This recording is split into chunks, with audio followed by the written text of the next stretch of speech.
there are differences. As I said in the beginning, Persichetti piece is more for ideas, new ideas, effects, pedal effects, and losing tonality. But Damas sounds fresh, but it sounds new because actually this piece is neoclassical piece, so the form is traditional, but the harmony changings and everything is they're chromatic fluidity, so it sounds fresh. So I'm going to explain about that.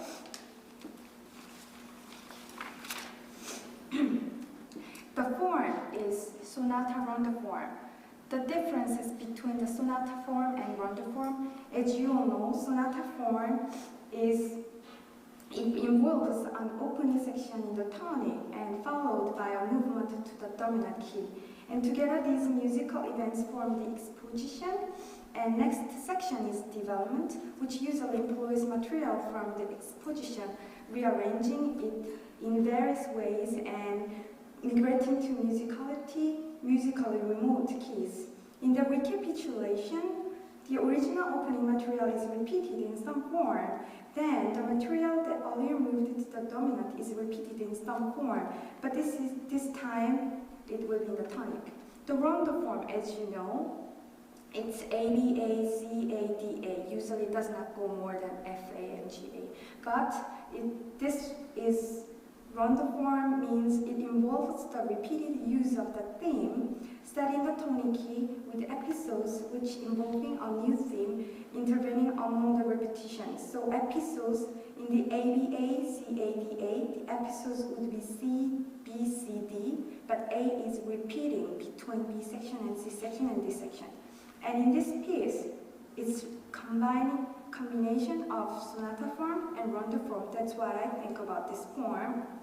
Because first of all, I was going to think this piece might be unlabeled three movements form, but there were lack of evidences that I would say so. So it's A-B, exposition, and C section would be development, and A-B section would be recapitulation. In the B form, with the common tone E sharp, Damas opens the B section with F major. As you heard, the beginning theme starts in C major and it also ends in C major.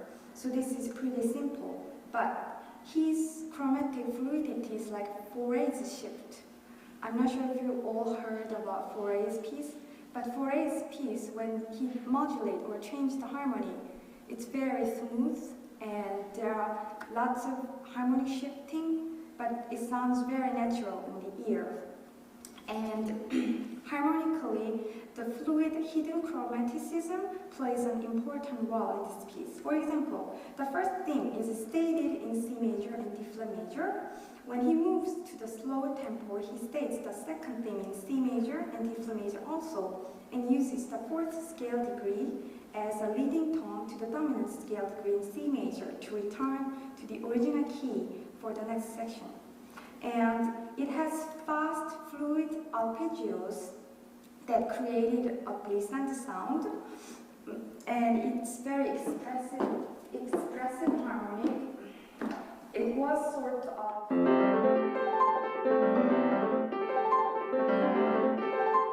on the piano. It's very naughty because I have to put the notes, and but on the harp it's more of glissant effect.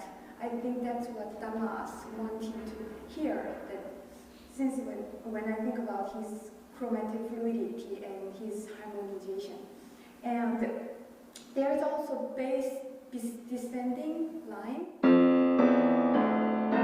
F, E, D, C. For instance, there's a climax, as you probably all remember, I hope, and there is.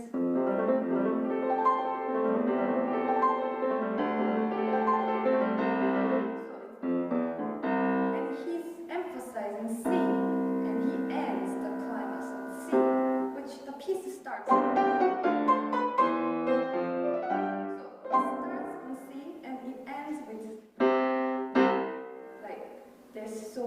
emphasizing C, even though he's showing chromatic fluidity. And I would say the important thing about this piece is motivic recycling. His Damas varies the motives through changes of the interval, rhythmic variety, different articulation, weak beat accents, and denser texture through the entire piece. His manipulative motivic recycling plays with the ears, so often it is hard to recognize unless you see the score. So for instance,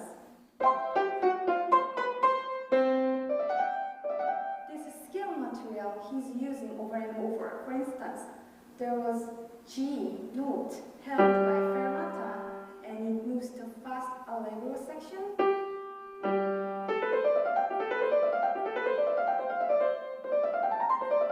And then this ascending scale line is sort of motivic recycling that Damas takes from the beginning of the theme.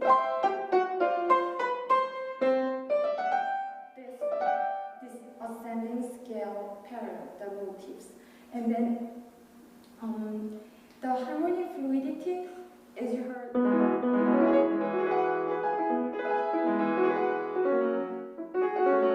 so it's very hard to say what key we are in, but it's clear that he's making it very poetic and very natural to the ear.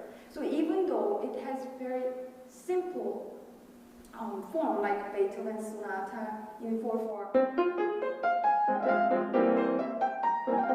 this older traditional way of writing is not shown because of his usage of chromatic fluidity. So it lacks the traditional way.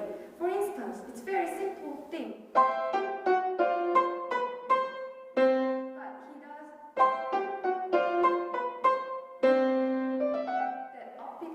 At the end.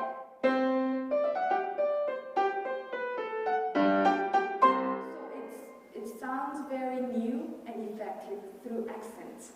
And then mainly the role of this piece, I would say, in the standard repertoire is to provide a notable example of an expressive